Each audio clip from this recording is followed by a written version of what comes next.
Hello friends, welcome back in the third session of economics module. My name is Ninad Pandit and I am the faculty at Savarkar IAS Study Circle. Hope you all are safe in this global pandemic and preparing for your respective government examinations by staying at home. So without wasting more time, let's start with our third session, that is a global financial crisis, 1928 Great Depression and 1997 Asian crisis. In the last lecture we discussed how paper currency evolved, how we assigned value to paper currency, and later on we also discussed about devaluation and appreciation of currency. Students who have not seen the previous session, I request them to watch the previous sessions first, because those sessions will be helpful for you to understand the current chapter. Devaluation and appreciation of currency I discussed in previous sessions, which will be very helpful for understanding South Asian crisis. So I request them to watch the previous session first instead of watching the current one. Alright, so let's move and start with the Great Depression of 1929. We are going to tackle this topic in three phases: history, the condition of Great Depression, that is 1929 phase, and the future or conclusion of 1929 Great Depression. So let's start with the first phase, that is history. Now, whenever you will see any crisis, it won't be the outcome of a small period like a week or a month or a year. It have a long lasting effects and also long lasting causes. So first we'll understand the history now. In history we'll be covering 6 topics. Now the first will be World War I phase. In history you will be studying World War I phase, that is 1914 to 1919, in which America, Britain, they emerged as the global powers, because these countries were the least affected countries. So America thought they will be having more and more power to their dollar, hence they can be ruling the world. They thought this because of 2 factors. First, USA was the least affected country in World War I, because they entered in World War I in the later phase, that is 1917 and 1918 phase, and this country was least affected due to World War I. That is the first factor. Secondly, Treaty of Versailles, which you will be studying in World War I separately in the history part, but just to understand, Treaty of Versailles thrown Germany into a big loan amount which they have to pay to allied powers such as USA, Britain and Japan. So USA was going to get ample amount of money from Germany, so they thought they'll be leading in world economic race. Now let's understand the second factor, that is the overproduction. By that time in 1920, USA's population was somewhere around 106 million. Agriculture and industries were also in a boom phase. You also will be studying Industrial Revolution history in the phase of 19th century or early 19th century. Also from 1800 period, agricultural commodities also started getting overproduction. Malthusian theory with respect to agriculture and population is a renowned theory during the 19th century, in which he stated agricultural commodities are increasing in arithmetic progression. Arithmetic progression, just to understand, 1, 2, 3, 4, which have the common difference, or if you want to take any other example like 2, 4, 6, 8, this is called as arithmetic progression. But whereas population is increasing in geometric progression. Geometric progression means 1, 2, 2 twos are 4, 4 twos are 8, 8 twos are 16, 16 twos are 32. So this is the increase in population. So that's what Malthus stated. So population is increasing in geometric progression, agriculture is increasing in arithmetic progression. So he stated that in future people might not be getting ample amount of food and they'll be dying due to poverty and hunger, which became wrong in future, because agricultural activities and agricultural technologies boomed in 18th century and 19th century due to invention of various things, such as tractor got invented, irrigation facilities developed, fertilizers became available to common man. So agricultural boom in this phase.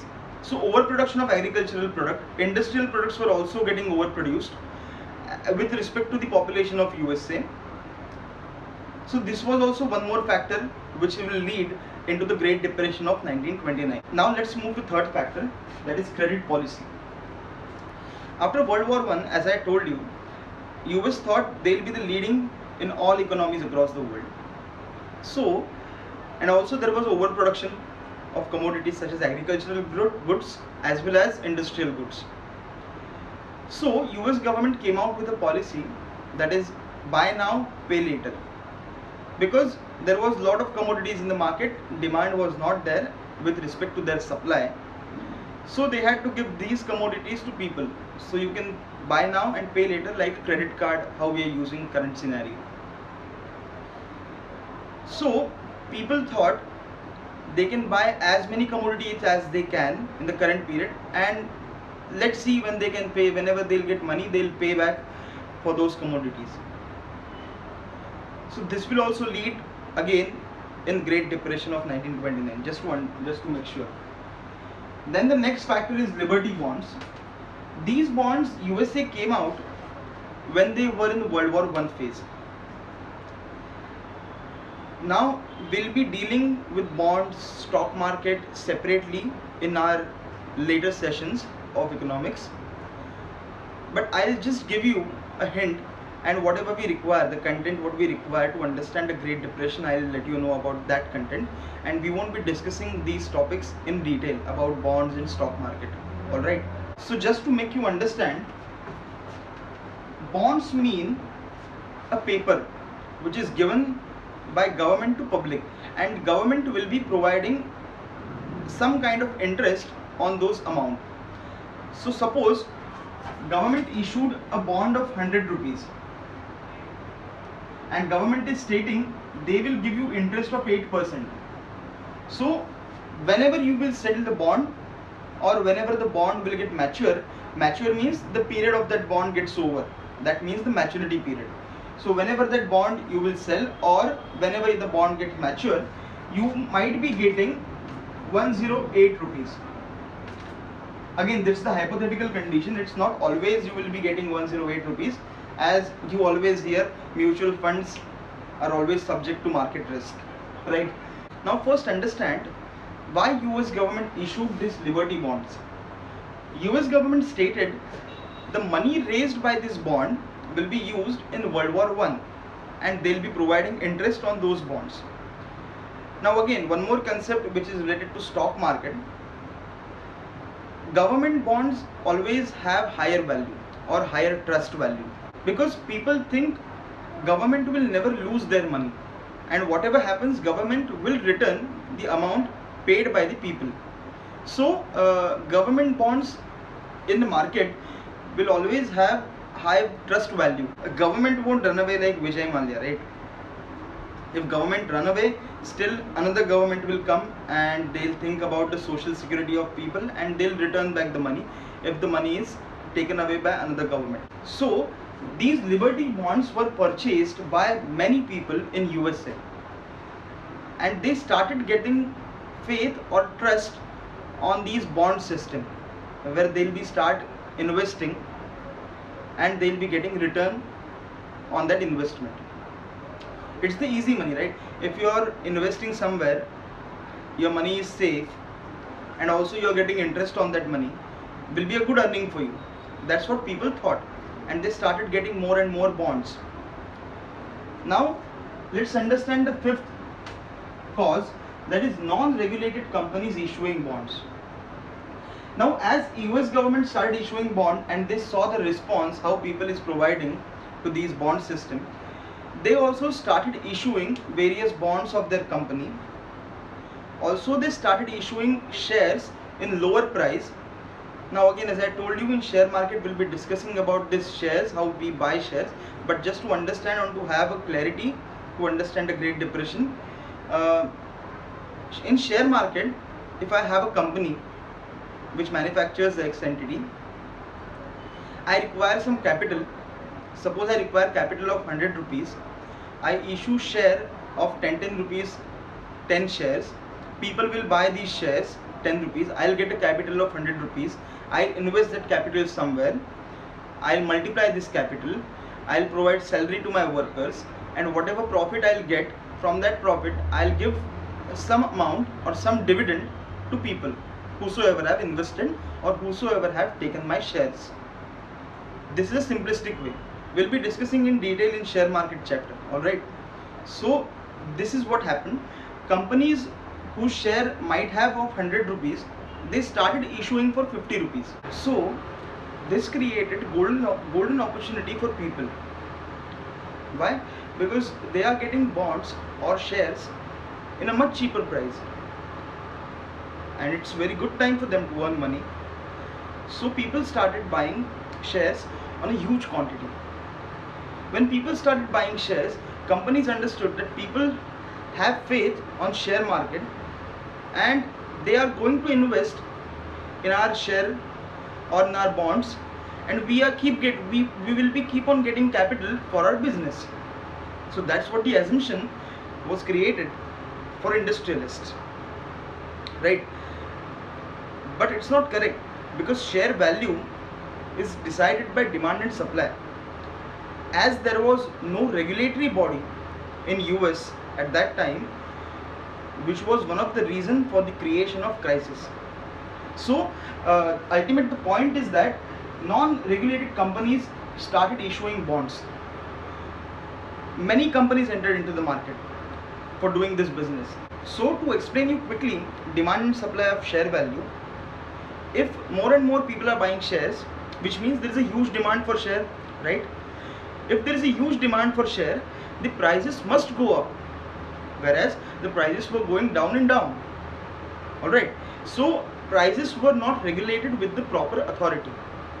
Alright, so the next point for causes will be the roaring 20s. Just remember, these non-regulated companies issuing bond will be dealing with this point in the phase part where the crisis took place, and later on in the conclusion part as well.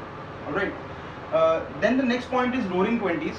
During the period, this roaring 20s, because this 20s period, 1920s to 1929 period, US economic growth doubled. Now economic growth doubled, which means the final output which is coming in the economy, final output, to give you example, if suppose agriculture is producing wheat, till the time wheat is not converted into a final good, which means wheat can be used to create a bread which will be consumed finally. It can be used to create a flour, wheat flour, which will be again consumed finally, right? So this is called as final output. So final output is called as GDP, gross product. So US gross product doubled by this time, by 1920s. Alright, let's have another example. Suppose steel is a commodity, but when this steel will be used into a manufacturing unit for creating bikes, cars or any automobile, it will generate a value. So the final output will be bikes and cars. Alright, hence this final output is called as a gross output or total output. So in this period of 1920 to 1929, US's gross output doubled. It's obvious, right? Due to overproduction, agricultural commodities and industry, right? Due to various technological inventions and technological advancement, right? So these are the 6 causes which will lead us into a Great Depression. Okay, so I hope you understood these causes. Now let's move to the second phase, that is the Great Depression phase. Crisis phase will be understanding in 7 parts. The first is no monetary policy. As we discussed in causes, that is, many companies, unlisted companies, came into the market and started issuing shares for lower and lower price, as people's trust was there, right? So for these companies, government never implemented any policy so as government can have checks on these companies, how they are issuing shares, how these companies are working, or how these companies are using the money given by public. So no regulation was there in place for these companies, or government was not interfering in their affairs. So this was one more problem for crisis happening. Okay. The second is internal corruption increased in this phase. As capitalistic people or industrialists were benefited by these government policies, they were providing money to government for not implementing any policies against them. So in government also corruption started increasing on day-to-day basis in USA by that time. So due to these conditions, prices in the market started increasing for various other commodities. As government's check was not there, and industrialists, whatever price they'll keep, people will have to buy on that price, right? So due to this, in the election 1928, Herbert Hoover, the new president, came, and he came out with a slogan that is chicken in every pot, because chicken was very expensive at that time. So he gave assurance to people that I'll provide chicken to everyone. On this slogan, he won the election and he became the president. But still, he also failed to restrict this crisis at 1929. Okay. There is also a story in which people who were not having jobs or who were residing on roads, they started building villages made out of cardboard and named them as the Hoover villages, on the name of Herbert Hoover, because he did not complete his promise, that is chicken in every pot, and he could not able to curtail this inflation or rise in price. Okay, so the next and the backbone or the very important striking point for happening this 1929 Great Depression, that is selling of bonds and shares. Due to these factors and also the factors and the causes which I discussed with you in the previous cause and effect phase, people started losing faith on government, on companies, and they thought that their money is not safe in banks as well as in the share market, as the share market and companies were not regulated by government and government's control was not there. So what people started doing, they started withdrawing their money from bonds, from share market and from banking sector, because there was no faith on these institutions. As people started withdrawing the money from these institutions went out into a bank run or run condition. Bank run condition, which happened in 1930 also. This condition means that if you have account in a bank and if all people starts withdrawing money from bank won't have any capital in their hand to invest in another activities. If banks won't invest in another activities, they won't be able to provide salaries to their employees, they won't be able to provide loans to needy people, so economy won't function. This is what is called as run condition.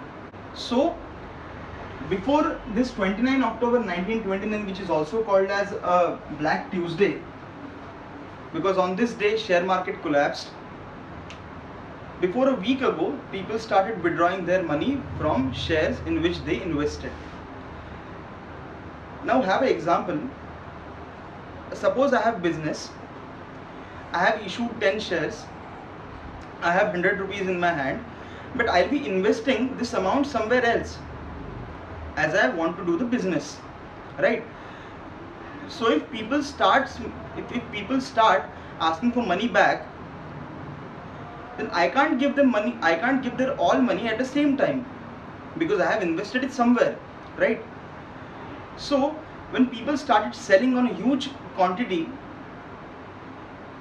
at a point company declared them as bankrupt, and they were able to return money of only few people, and many people's money which was invested in share market was not returned.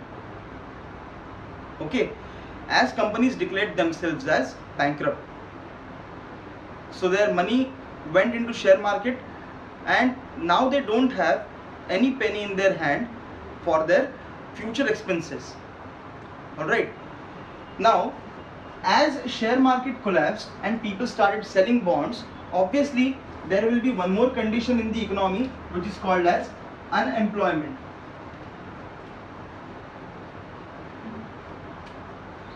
Right? Why unemployment? Because companies won't have money to provide salary to people, so they'll start removing workers and employees from their company, as they won't be having money to pay them, right? So approximately 25% US population became unemployed in this phase of Great Depression. Now one more factor, the last point, that is a dust bowl.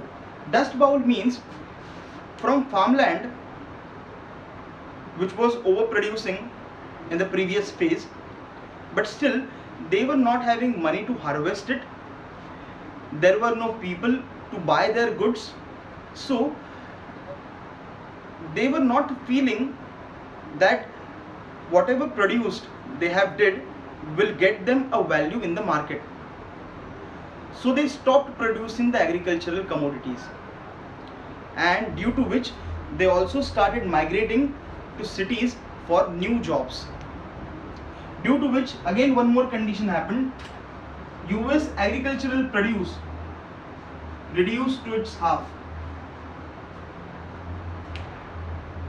Now you will be understanding why we are calling this as a Great Depression, because depression is a phase in which people feel like they'll suicide. From Wall Street market, from various buildings, people committed suicide. Okay, people died due to hunger, and the condition was very scarce in US during that period. Now a last factor in this present scenario, as all these things happened, US stock market went down, US population and US economy and US as a nation collapsed due to all these factors. But why other countries suffered? That's the basic question comes into our mind. Because whenever US suffers, other nations also suffer. Now the reason for that is that many renowned politicians like Winston Churchill also, they also invested in US share market, because it's a trustworthy place. US is always a trustworthy place for investment due to the technological advancement. Alright, so many nations they invested, many entrepreneurs from nations they invested their money in US stock market. When US stock market collapsed, their money is also gone into this stock market. Now let's move to third phase or post crisis condition, that is the conclusion part. The first thing, whenever such kind of crisis take place, political parties get advantage. In USA, we have two important political parties, that is, one is Republican and another is Democratic. Current President Donald Trump is from Republican Party, whereas the previous President Obama was from Democratic Party. The same way, Herbert Hoover, who was the president in 1928, he was from Republican Party. Then later on, when election took place in 1932, Franklin D. Roosevelt, the Democratic president, Democratic Party leader, became the president of USA. And he came out with a new policy which is called as a New Deal policy. In this New Deal policy, they generally took care of two things. By this time in USA, 15 million people were unemployed. Alright, so Work Progress Administration, this program, they guaranteed 8.5 billion jobs to people, and they started creating employment in the market. Now understand one more thing, whenever such crisis take place, any government will try to uplift the industrialist or business entities, and by providing money to them, and also to banking sector. You might be knowing about the NPA condition, non-performing asset condition, which took place in India, where banking sector was diminishing during 2015 phase, the current phase. Government also provided money to banks so as they can uplift and they can start doing their normal activities. So government provide money to these companies in the later part once the money from market is taken out. All right. So VPA program guaranteed 8.5 billion jobs. And the second thing, in USA there was no Social Security Act. People were not knowing about share market. They have not insured themselves. They have not insured their shares, or they have not even insured their life or accidental deaths. All right. So Social Security Act provided insurance to people so that they can get some social security.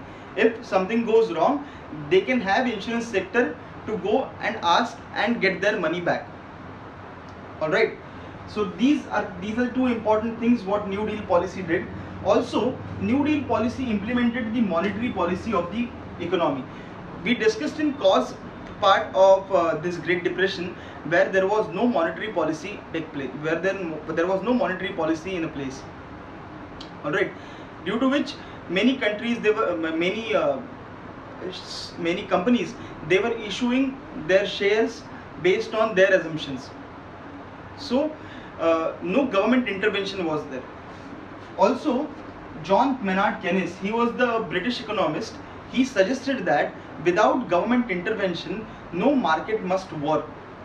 If you give market completely in the hands of industrialist or business entity, they might ruin the market and you might go again into the crisis in future.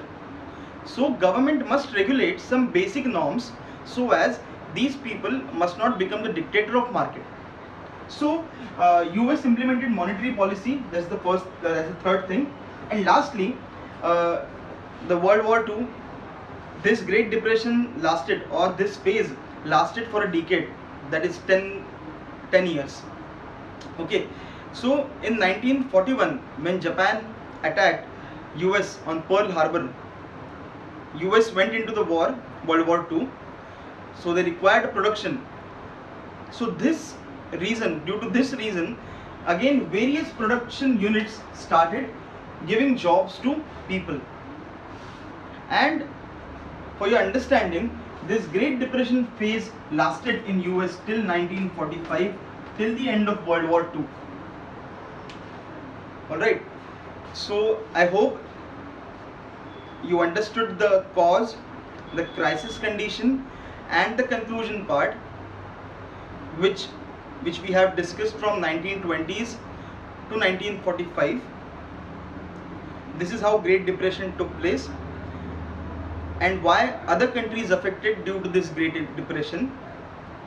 As I told you in the previous session, that where we discussed about money, the value of money or the understanding about the paper currency evolved with the specific timeline. So this is the first timeline where we understood about share market and how government intervention must be there so as such kind of crisis must not take place in future. But still in US in future also many crises took place which affected the globe, which we're going to discuss in later parts also. So I hope you understood this Great Depression of 1929.